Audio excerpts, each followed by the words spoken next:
for the third Saturday of November 2025. A few stray thoughts. And a few general remarks. And a few points of view. By way of a roundup of the week. All my own musings. Bihar Assembly election. A landslide victory for NDA and Nitish Modi. Like Congress is decimated, well almost. Will Congress learn a lesson? Rahul Gandhi will find new excuses. सबसे पहले मैं बिहार की जनता को, बिहार की महान जनता को विशेष धन्यवाद और बधाई देता हूं कि जिस तरीके से एक ऐतिहासिक फैसला बिहार की जनता ने एनडीए को एक प्रचंड जीत देकर अगले 5 साल बिहार को विकास की राह पर गति देने की सोच के साथ ये फैसला लिया है। मैं ये मानता हूं और मैंने हमेशा कहा है कि बिहार और बिहारियों में वो बुद्धि है, वो क्षमता है कि सही समय पर सही फैसला लेते हैं। मैं बहुत खुश हूं कि लोगों का विश्वास जो उन्होंने मुझ पर जताया और इसको लेकर के मैं आगे बढ़ रही हूं, तो ये जीत मेरी नहीं है, उन सभी लोगों की जीत है जिन्होंने मुझ पर विश्वास किया। Like, I have no doubt that Nitish Kumar will be Chief Minister. I feel sorry for Prashant Kishore. Difficult to counter BJP's ever-ready, well-oiled election machine for a political startup. Agree? Will Nitish Kumar be sworn in as take oath as the 10th time where Bihar Chief Minister is concerned? मुख्यमंत्री नीतीश कुमार जी एक बार फिर से मुख्यमंत्री बनेंगे, ये मेरा पूरा विश्वास है।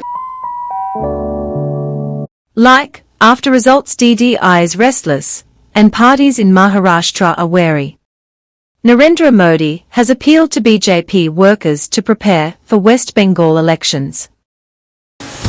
आज भाजपा की हर सफलता का आधार उसका कार्यकर्ता ही है और अब आज की इस विजय ने भाजपा कार्यकर्ताओं को केरला, तमिलनाडु, पुडुचेरी, असम और पश्चिम बंगाल में भी नई ऊर्जा से भर दिया है।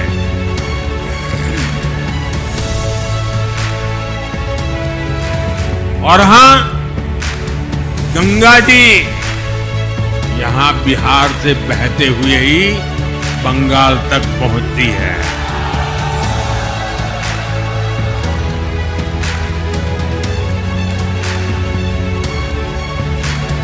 बिहार ने बंगाल में भाजपा की विजय का रास्ता भी बना दिया है।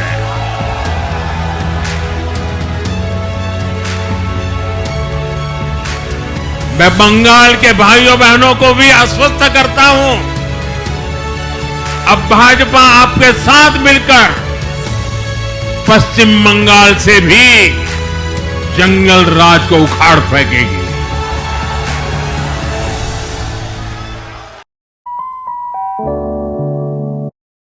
Like, after Bihar results, Lalu's daughter, Rohini Acharya, has quit politics, and BJP's ex-Union Minister R.K. Singh has quit BJP. Breaking news coming in from Bihar. This is Lalu Prasad Yadav's daughter Rohini Acharya has just now announced on X a short while ago that she has quit politics and also severed ties with her family a day after the RJD or the Rashtriya Janata Dal suffered a massive setback in the Bihar Assembly elections. This after the political debacle. Remember, they've had a miserable performance in the state assembly election. She's also said that she took this step on the advice of RJD rebel Sanjay Yadav and Rohini Acharya's own husband Ramiz Alam. That's a big input coming in. A setback after setback for the RJD a day after that debacle. We are now learning that Rohini Acharya has quit the RJD. But The BJP has taken action against former Union Minister R.K. Singh. During the Bihar Assembly polls, it was former Union Minister R.K. Singh, who is also a leader of the Bharatiya Janata Party, clearly had alleged corruption charges against Nitish Kumar government and have been indulging in anti-party activities, to which now, after the election results, the Bharatiya Janata Party have taken a big step. We have been told that it's an entire process that will be followed to suspend any leader. There will be a showcase notice that will be issued to R.K. Singh, and further to that, he will be suspended from all the party activities. Like, Shashi Tharoor praised L.K. Advani. On his 98th birthday, Congress men fumed. Should a lifetime of public service be defined by a single controversial act?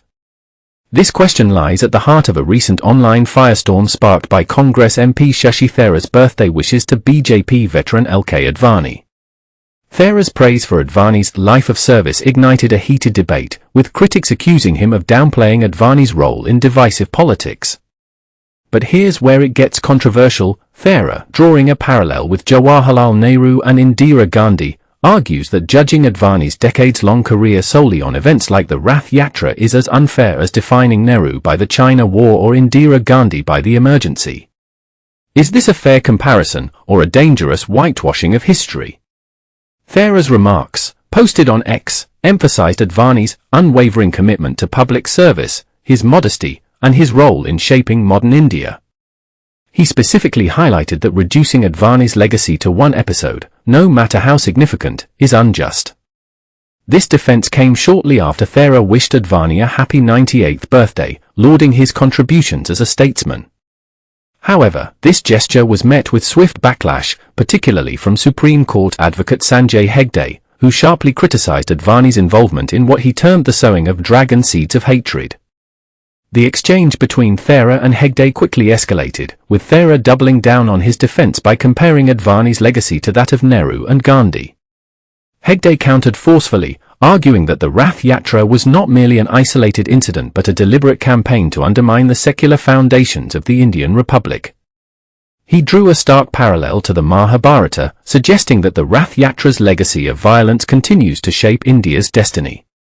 Was the Rath Yatra a turning point with far-reaching consequences, or is its impact being exaggerated?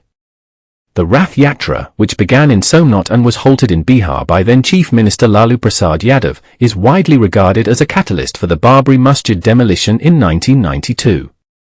This historical context adds layers of complexity to the debate, raising questions about accountability, legacy, and the interpretation of history. Can we separate a leader's contributions from their most controversial actions, or are they inextricably linked? Tharoor's stance, while provocative, invites a broader discussion on how we evaluate public figures.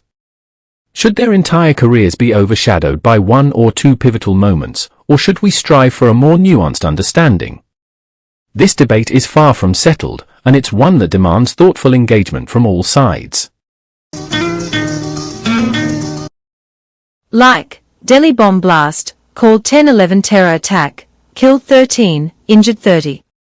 As many as 6 doctors are rounded up, 26 tons of explosives, machine guns and ammunition is recovered. Terrible. Scary. Delhi explosion. On November 10th, an explosion ripped through Delhi's heart right in front of the Red Fort, claiming 12 lives and injuring over 20.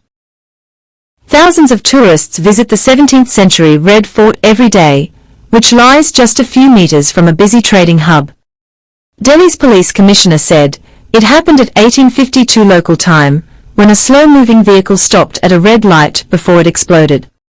Minister Amit Shah says they are exploring all possibilities into what could have caused the explosion. Prime Minister Narendra Modi shares his condolences to those who have lost their loved ones, and says he is reviewing the situation. Delhi car blast. Larger tragedy averted, several lives saved as Red Fort remains closed on Mondays. The blast spot is close to several other popular tourist places, like Rajghat and Jamia Masjid. Several popular markets are located nearby, selling wares including dry fruits and spectacles. Do United States remarks on Delhi, Islamabad blasts reveal Trump's bias. The explosion in Delhi and the suicide blast in Islamabad triggered global reactions. But the United States' responses to both the incidents have sparked a debate if America, under President Donald Trump, has a bias towards Pakistan. While Washington, D.C. condemned the Islamabad attack as terrorism, it delayed its response to the Delhi blast, which had a neutral tone. The United States' response didn't go unnoticed. U.S. Embassy Islamabad posted on X, "The United States stands in solidarity with Pakistan in the struggle against terrorism.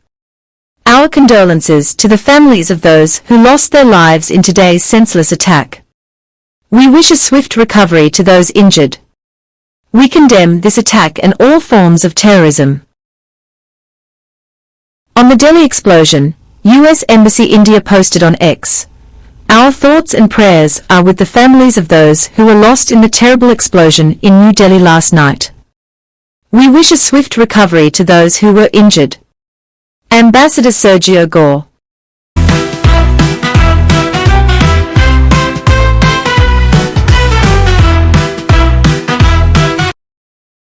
Like, there was a bomb blast in Naugam Police Station 2 in Kashmir.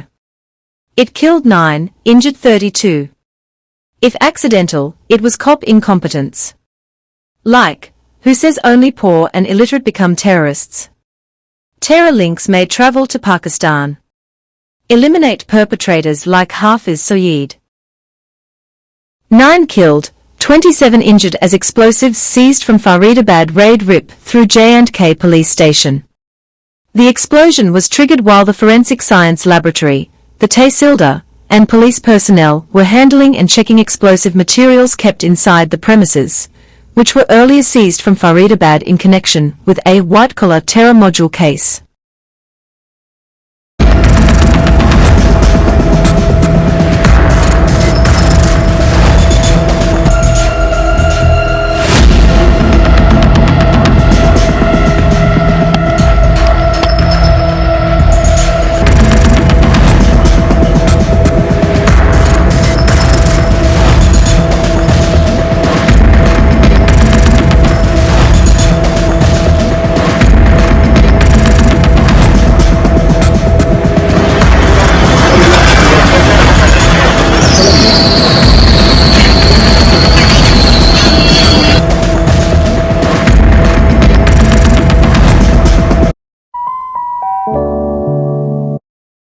Like, a video of Bengaluru Central Jail party surfaced.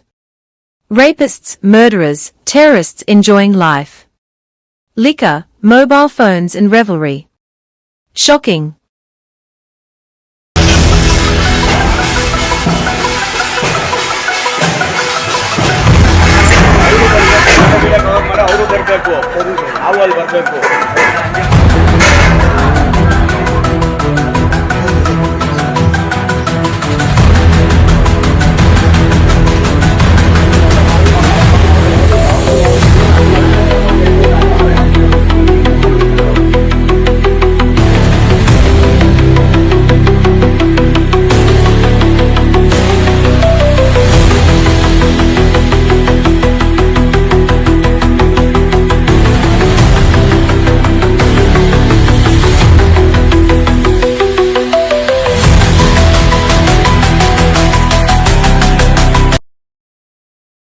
और दूसरी तरफ कर्नाटका की jail से, जहां पर control Congress का है, आतंकवादी पकड़ा गया है, उस आतंकवादी के लिए हमला नहीं करती कांग्रेस, उसके लिए वीवीआईपी ट्रीटमेंट और जलसा का आयोजन करती है Congress.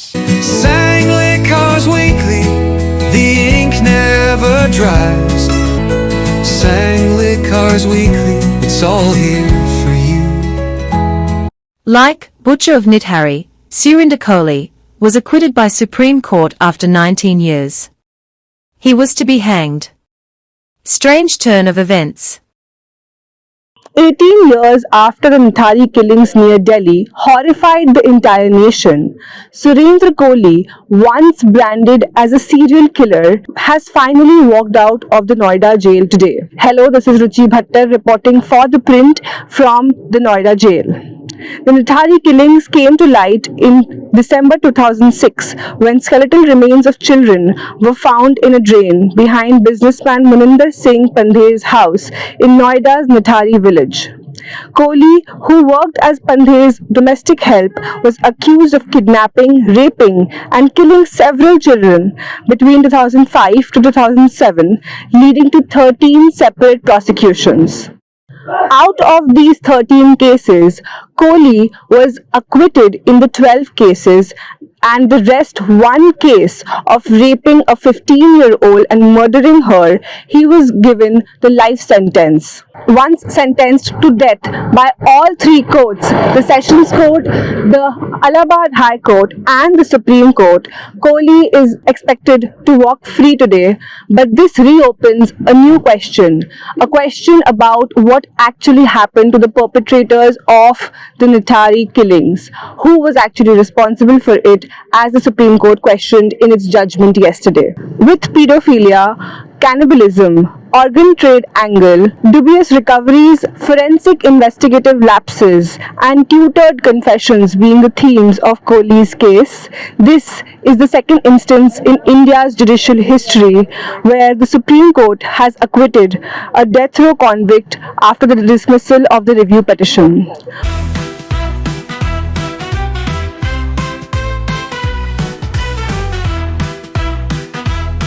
Members of the Hindu diaspora gathered in New York City's Times Square for a digital billboard campaign and public rally organized to voice concerns over recent remarks made by the Chief Justice of India, CJI, B.R. Gavai, during a Supreme Court of India hearing.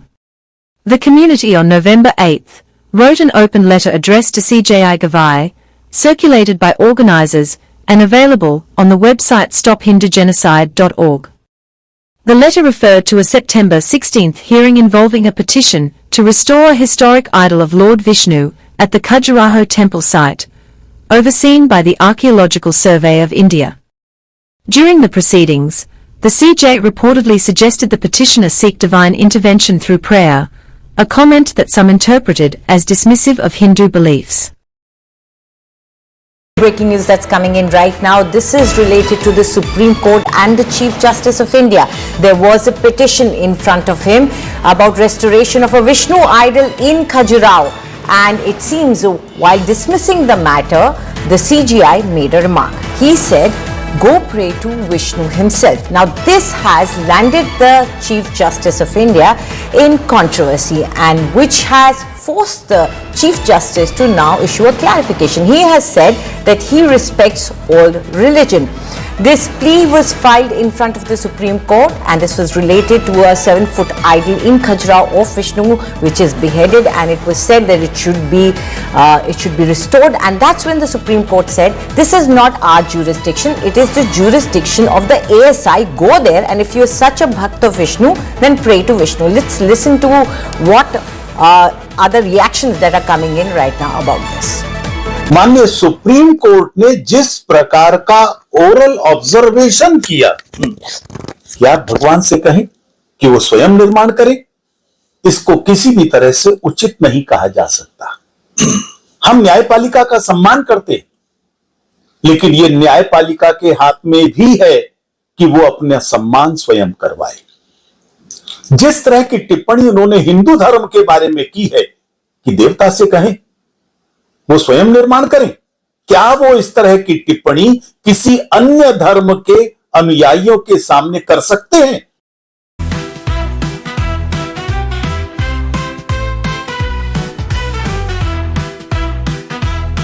Unaware of his clerk's arrest, judge contacted him instructing him how to hand over the collected bribe, officials. The additional sessions judge has been named as an accused by Anti-Corruption Bureau in a bribery case. He was unaware that his clerk-cum-typist, Chandrakant Vasudev, has been trapped by ACB while allegedly accepting rupees 15 lakh bribe at his behest, till the next day, when he was headed to court. Why did a song on a Vande Bharat train offend the Kerala government?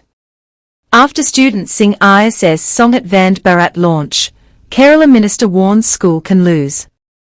NOC orders probe. Using the students for the communal agenda of a political organization is flagrant violation of the constitutional principles, says Education Minister V. Sanglikar.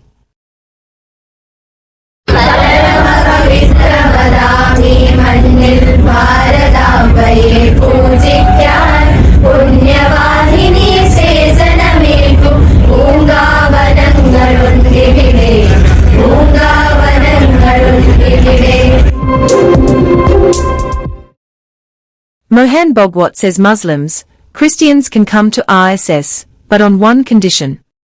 RSS Chief Mohan Bhagwat clarified that followers of all faiths are welcome to participate in the Sang as long as they come as sons of Bharat Mata. Now on to Kerala, the government has ordered a probe into the singing of an RSS song by school students on board the newly inaugurated Vande Bharat Express from Ernakulam to Bengaluru. Now, the Education Minister V. Sivanakutti has directed the Director of Public Instruction to conduct an inquiry in this case and also submit a report. In fact, in his statement, Sivanakutti said the government views this matter with utmost seriousness and that involving children in political or communal activities is against constitutional principles. The minister also added that the government has a duty here to uphold secular and national values. An appropriate action will be taken based on the findings of the inquiry report. The school, Saraswati Vidyaniketan Public School, has defended its act, saying that the song promotes unity in diversity and was in fact chosen by the students themselves.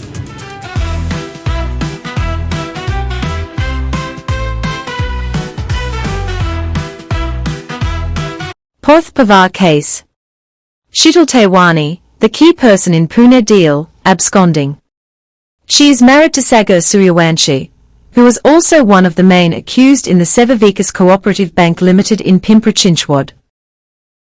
Days after a criminal case has been filed vis-a-vis the controversial land deal in Pune involving Deputy Chief Minister and NCP President Ajit Pawar's son Porth Pawar, one of the suspects, Shital Tewani, whose name figure in the FIR, is absconding.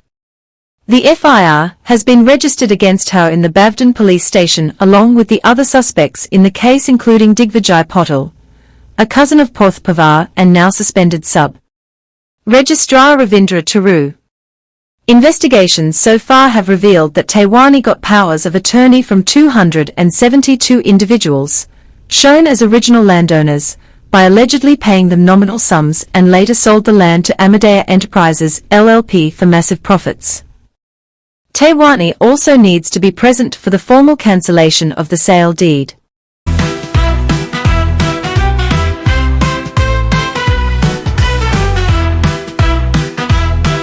Tirumala Tirupati Devasthanams received adulterated ghee for over 5 years, says SIT Investigations. These findings were submitted to a local court in Andhra Pradesh after an accused was arrested. The special investigation team probing the ghee adulteration case has found that the Tirumala Tirupati Devasthanams received supplies of adulterated ghee for over 5 years. According to sources, Pomal Jain and Vipin Jain, directors of Bole Baba Organic Dairy Milk Private Limited, who were arrested by the CBI in February, produced adulterated ghee at their plant in Bhagwanpur, near Rookie in Uttarakhand. The probe revealed that instead of cow ghee, the accused used adulterants such as palm oil, palm kernel oil, and palmlane, sourced from Buj Budge Company in Kolkata. These substances were blended with a small quantity of pure ghee and mixed with chemicals like beta-carotene, acetic acid ester, and synthetic ghee flavor to pass laboratory tests and retain aroma.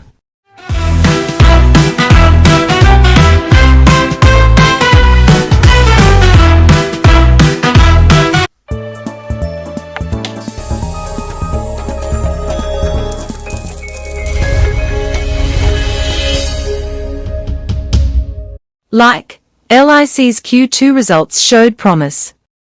Good. Well, as LIC reported strong set of number in Q2 FY26, and in this quarter, company's APE stood at 16,382 crore as compared to 16,465 crore year-on-year basis, and VNB has increased from 2,941 crore to 3,167 crore with an uptick of more than 7.5% year-on-year basis, and the company's VNB margins also showing good uptick of more than 145 basis point year-on-year basis, and in the first half of FY26, company's expense ratio has decreased from 146 basis point year-on-year basis, and if we talk about persistency ratio, then the persistency ratio on the premium basis for the 13 months stand at 75.29%, and for the 61 month it was at 63.81%, and if we talk about the persistency ratio on the policy basis, then for 13 months it has decreased from 67.23% to 63.36%, and management remain confident for the second half of FY26. They say that the second half of FY26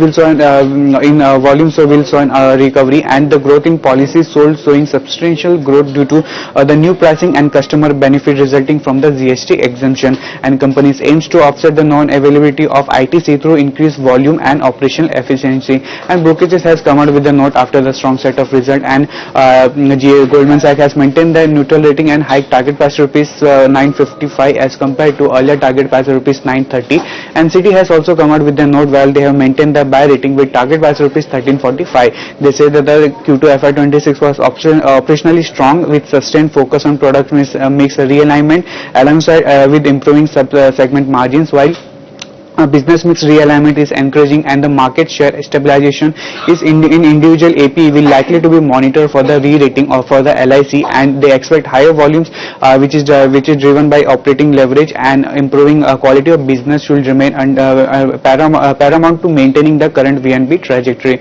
So back of the strong set of number and positive management commentary and the positive brokerage note, LIC can be in focus in today's trading session. Like, fugitive fraudster Jagdish Punitha is extradited from Dubai. According to a police investigation, the fraudster and his associates allegedly committed a fraud worth approximately 715.17 crore and illegally acquired movable and immovable assets worth 72.22 crore. One more summons is issued by ED to Anil Ambani. Reliance Group Chairman Anil Ambani has once again been summoned by the Enforcement Directorate for questioning in connection with an alleged bank loan fraud and money laundering case. Officials say the 66-year-old businessman has been asked to appear before the agency on November 14th. Remember, this will be his second round of questioning after being grilled earlier in August this year. The case revolves around loans taken by Reliance Communications and its related entities between the years 2010 and 2012, which the Enforcement Directorate alleges were diverted to other companies violating lending norms. The agency says around 40,000 crore rupees in dues remain unpaid, with several banks having declared RCOM's accounts as fraudulent. It also alleges the funds were used to repay older loans. Ben Vatsa to succeed Father Prem at Fairfax. अगर रतन टाटा या मुकेश अंबानी की ही तरह कोई अरबपति खुद अपने उत्तराधिकारी का नाम पहले से ही अनाउंस कर दे तो सेम ऐसा ही किया है एक इंडियन वैल्यूज के अरबपति ने कनाडा से। दरअसल प्रेम वास्ता, जिन्हें अक्सर कनाडा का वॉरेन बफेट कहा जाता है, उन्होंने अपनी कंपनी फेयरफैक्स फाइनेंशियल होल्डिंग्स के लिए सक्सेसर तय कर दिया है। उनका बेटा बेन वास्ता बनेगा अगला चेयरमैन। ये बात द फेयरफैक्स वे नाम की नई किताब से पता चली, जिसका ड्राफ्ट इकोनॉमिक टाइम के साथ शेयर किया गया था। फेयरफैक्स की शुरुआत 1985 में एक छोटी सी इंश्योरेंस कंपनी के रूप में हुई थी और आज इसके पास $100 बिलियन से ज़्यादा के एसेट्स हैं और इंडिया में भी इसका बड़ा इन्वेस्टमेंट फैला हुआ है। इसका मतलब साफ है, अब पिता से बेटे तक लीडरशिप बैटन जा रहा है और फेयरफैक्स का अगला दौर बेन वास्ता के नाम होगा। You are watching Sanglikar's Weekly. Dharmendra undergoes treatment at Breach Candy Hospital. Prem Chopra undergoes treatment at Lilavati Hospital. Wishing them speedy recovery. Govinda lost consciousness due to excessive exercising and was admitted to Criticare Hospital. He was later discharged.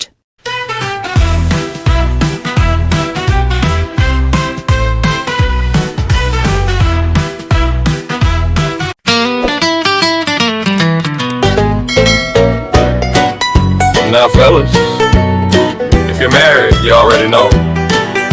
You can win an argument once, then you'll never eat again. She's got that look that stops my word mid-sentence. I start to talk, then remember repenting. Her mood's got seasons, I just check the weather. Been riding that storm for 40 years together. I used to think I had control. Now I just smile and play my role. She's the reason the house don't fall apart, the keeper of the list, the queen of my heart. I may grumble and mumble, but truth be told, she's the one keeping this old fool whole.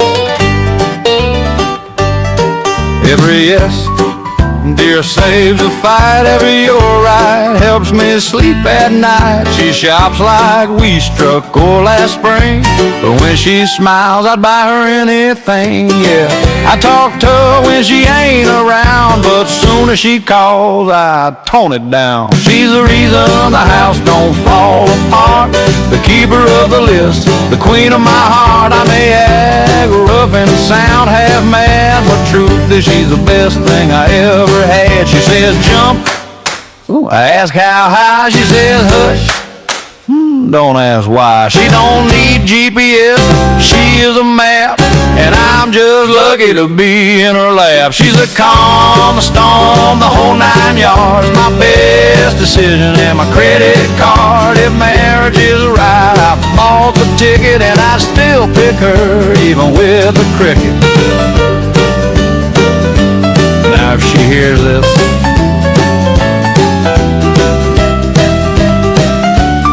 I'm still wrong,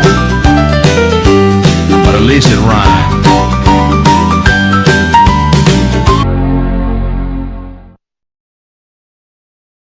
Part 2 follows.